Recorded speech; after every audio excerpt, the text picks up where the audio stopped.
ราคาเจ้าแรกเอามันนี่เอาคนราคาปลาเดียวเจ้าเป็นน้ำสวัสดีพี่น้องป่องปลายสิบสิบคนฝนสะไผ่สองสะไผ่พี่น้องอาบน้ำให้แม่ย่าเป็นบาทได้ปั่นบอกกระเป๋ากระเป๋ากระสักมือเอา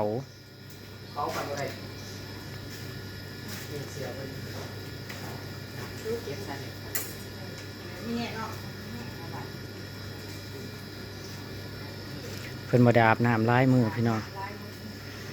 ถ้าแม่ก็ยังเพียๆอยู่พี่น้องฮะต้องมาฝืนอยู่เพื่อนอีกเนาะพี่น้องเพราะว่า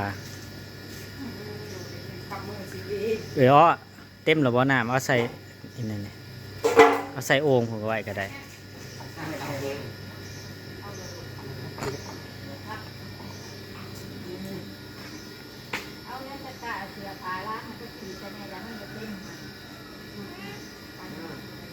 เสื้อผ้าปั้นใส่กันได้โลด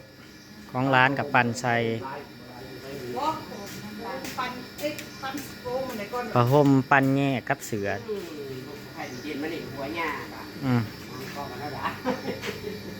มาคำไปอาบน้ำไม่ไงไว้ไงไว้มาคำบ่ช่วยไหมบ่ช่วยบ่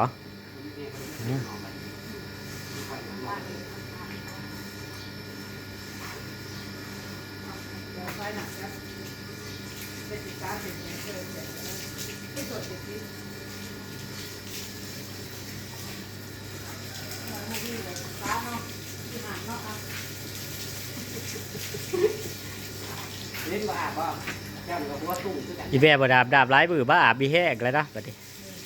คนนู้มาเนี่ยเจ๊เอ้ยฝากคุณหนูอีแม่ใส่นี่พื้นใหม่นี่เอาของหมกวินนี่ก่อนก็ได้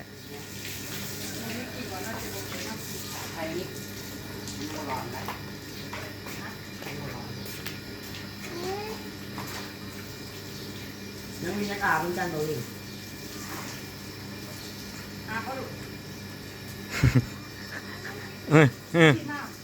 แล้วยังสีดน้ำฝนเป็นงานคือยังนี่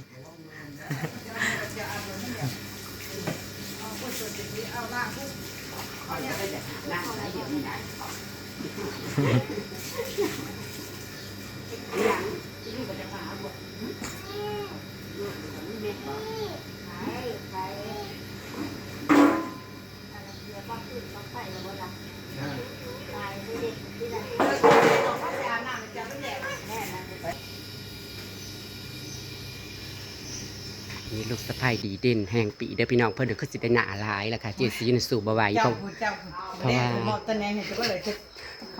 าะว่าเพิ่นนั้นได้จับได้บ่ายฮอดโรงพยาบาลพุ่นจ้าจะเตรียมขายเรื่องเฮงยองเจ้าพูดจะได้เบิ่งก่อนค่ำให้เราผมเองนักก็เบิ่งเนาะเราเพิ่นบ่ได้ดีใจเด้อบ่ทอคนมาเบิ่งดูนะเด้อนะจุ่มระวังแต่ละห่วงเด้บ่มาเรียกว่าคนสิปัดอีกคนนึงน่ะเรียกว่าสิยกให้เจ้าดอกว่าเพิ่นน่ะต้องโอนเซ็นซื้อเรียบร้อยสัญญาเรียบร้อยจะเอาไปเดียวกับลิ้นเจ้ายอมแต่อีเมลแล้วบ่ได้ยอม อันนี้เราก็จะมาเตรียมเครื่องเฮ็ดแกงจืดเนาะเพราะว่ามื้ออื่นเพิ่นก็สิเฮ็ดผักขาวลงวัดลงหยังอันใดเพิ่นก็ใส่แบบนี้แหละมันก็คือว่าเครื่องแง่มันคือบ่แห้งบ่ออกอันนี้นะ LG คือกันบ่เพื่อนๆขอแบบน้อยๆนี่มันคือแห้งแท้ปันเดือมันบ่ค่อยแห้งเนาะมันเร่งแห้งสุดเลยได้มันก็ยังบ่ค่อยแห้งปานตืดธรรมดาอันนั้นน่ะใส่นักๆกับมันก็คือจังว่าตืดเลยซื้อเท่าไหร่สุด5,000 กว่าบาทอ๋อ5,000 เก่าประมาณขอ6,500เนาะเครื่องน้อยอยู่พังไอ้กับ LG คือกันเลยล่ะที่จริงต้องซื้อแบบที่ว่ามันแบบบ่ต้องแยกเนาะเนี่ยนั่นดีเพราะว่าที่ว่าปั่นแห้งเนี่ยในตัวเองเลยนั่นก็นั่นแหละพี่น้องเอ้ยพอดีสิได้เมื่อพร้อมกันพอออกอาสิลงวันศุกร์แม่นบ่ก็สิมีตายอยู่ต่ออะไรล่ะสิอยู่ได้จังคิดฮอดเมียแล้วจ้ะคิดฮอดเมียแล้วเงาๆไว้แต่อีกคนเนาะเบิ่งเราก็แต่เงาอยู่ ก็ยังว่าไปโค้งไปเห็นแม่ตกเมื่อยแบบเป็นบิด อันข้างนี้กาโทรมาหาข่อยกันบ่ได้หยังหายอย่างเดียว คอยก็ได้ หายกอดหลานน่ะนะ คอยก็ได้แชร์เพิ่นเมื่อเซ่น้ำกับญาติเพิ่นเมื่อยเนาะก็ได้ว่าเพิ่นมาอยู่ในมาเจ็กเนาะก็ได้ให้เพิ่นขับรถมายังมา เมารถเมาล่าง ตอนไปทำรถที่เพิ่นเมื่อยเนี่ย โยคันเราเป็นได้ทองนะมันเมื่อยเท่าใดเขาวนำมากินบ่ได้ฉันบอกเอื้อยคอยน่ะเดี๋ยวมาพักพื้นตัวเป็นปีอันนี้รางวัลอีเมลเราว่ามันบ่ได้ติดเสื้อเนาะมันแค่อักเสบ นี่แต่อันนั้นค่าอีมันไตอันสูง ไต เอ้ยตับ เนาะสัมพอเนาะมันอยากแน่นเลย สูงวันนี้สิใช้ยาให้นั่นแหละเขาก็มาตายแต่ก็ที่ใจว่าซักว่าสินอนหัวต่อยหาคืนก็ซักหลอด ตับนี่คือเป็นเท่าใดตับนี่ขึ้นเท่าใดแบบเท่าใด แต่ว่าปกติถ้าคนเฮาขามันสิอยู่ประมาณ40แต่อันนี้เกิดอยู่200สิ ตับขึ้นเขาบอกเข้าใจ ตับเกิดตับเพียงว่าตับเพียงตรงทำเอาตายตับเวลาตับมันขึ้นแห้งนั่นน่ะ อืม หมอเพิ่นมาเป็นวันดิสิซักยาอยู่นอนอยู่หาคืนนี่อันนี้แม่ฟ้องแล้วว่าเขาเคยเห็นหมูรักษากันยามันแห้ง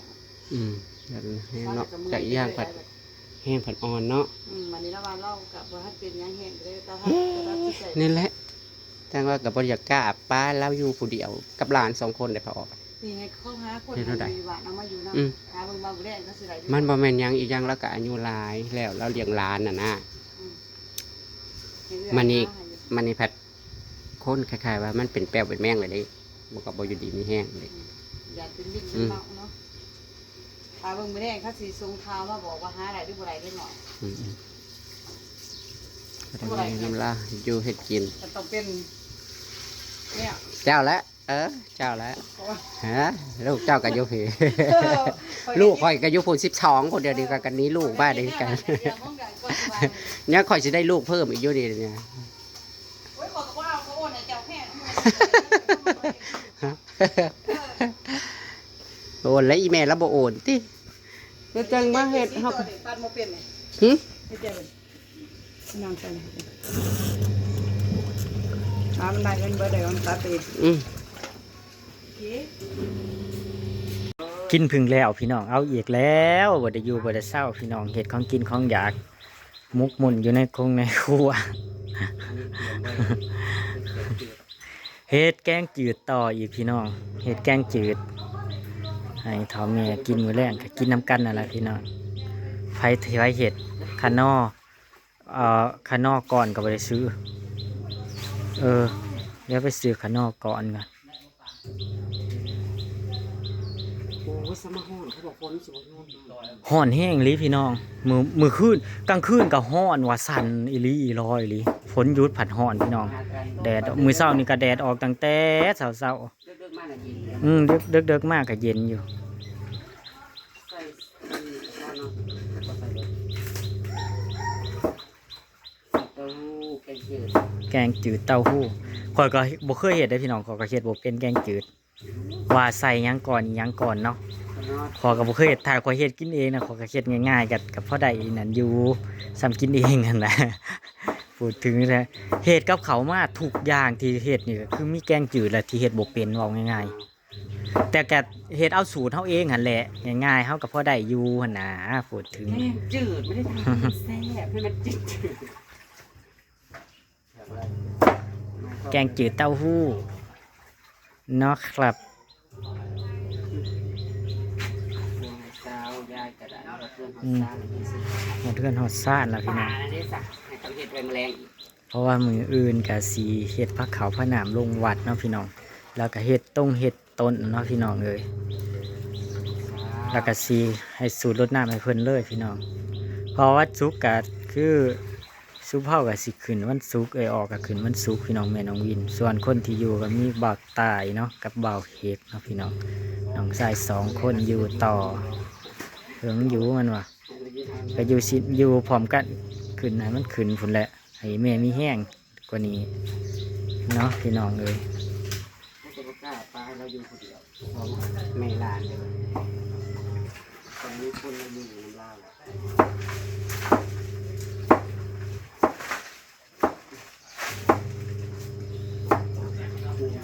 เปื่อยๆด้วยเดี๋ยว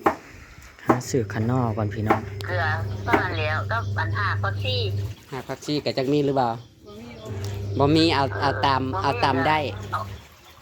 เอาตามใจ คะแนนอย่าเฮ็ดให้มันเค็มมันจะเป็นแกงเค็ม รสดีต้มน้ำเดือดๆก็ทิมลง อืม กับวุ้นเส้นนิดหน่อย วุ้นเส้นคือสิบ่ได้ใส่เพราะบ่ใส่ โอ้ได้ อัน ใส่ เต้าหู้น้ ใส่น้ำมันกับำจะซื้อเต้าหู้มานำ ใกล้ดอกมันมีผงอันขนอกลงง่ายให้ เธอคือบ่ใส่พร้อมกันโลด ขาวเอาน้ำข้น อันนี้มันแพงกว่า ตัวทอนห่อนตัวน้ำมันเนี่ยเพิ่นกินดู อันนี้อาหารคุณแม่กับหลานเก็บใส่น้ำกันเนี่ยเพื่อนได้คุ้งเขาให้เล่าเลย ใส่จักง่าย กินน้ำซิงกินน้ำซิง ใช่มันดำ แบคทีเรียเด้ จืดใส่ปลาแดกเหรอ ใช่แกงจืดเจ๊สีใส่สูตรปลาแดก แกงจืดสูตรใหม่จ้าใส่ปลาแดกตาปลาอะไร แล้วก็สิไปคั่วป่าอีกพี่น้องเอ้ยแต่ว่านี่คือย่ำได้สิได้คั่วปลาอ้อย่ำได้สิได้คั่วนี่พี่น้องเอ้ยปลาเพี้ยนะจ๊ะปลาเพี้ยอันนี้ปลาอ้อเพิ่นซื้อมาแต่ปักเซเนาะปลาน้ำโขงนะจ๊ะพี่น้องจ๊ะปลาเพี้ยตัวละเท่าไหร่เนี่ย270,000 กีบเบลอเบลล่าแต่ว่ามันแข็งย่ำได้สิได้คั่วเนี่ยย่ำได้สิได้คั่วพี่น้องคลิปนี้ก็สิเก็บภาพบรรยากาศไว้ซ้ำนี้ก่อนพาให้ป่าอ้อนแล้วก็สิไปคั่วป่าไว้มืออื่นผัดไทยเพิ่นสิเฮ็ดผ้าขาวลงเนาะก็เป็นวุ่นๆที่ดอกจ้าสองไผ่กับบ่ได้เฮ็ด ปูบ่สบาย ฮะ บ่ ไผ่ปู กับมือไหม อ๋อ บ่ บ่ได้เฮ็ดบ่ แสดงว่ามือ เฮา แสดงว่ามืออื่นบ่ได้เฮ็ดบ่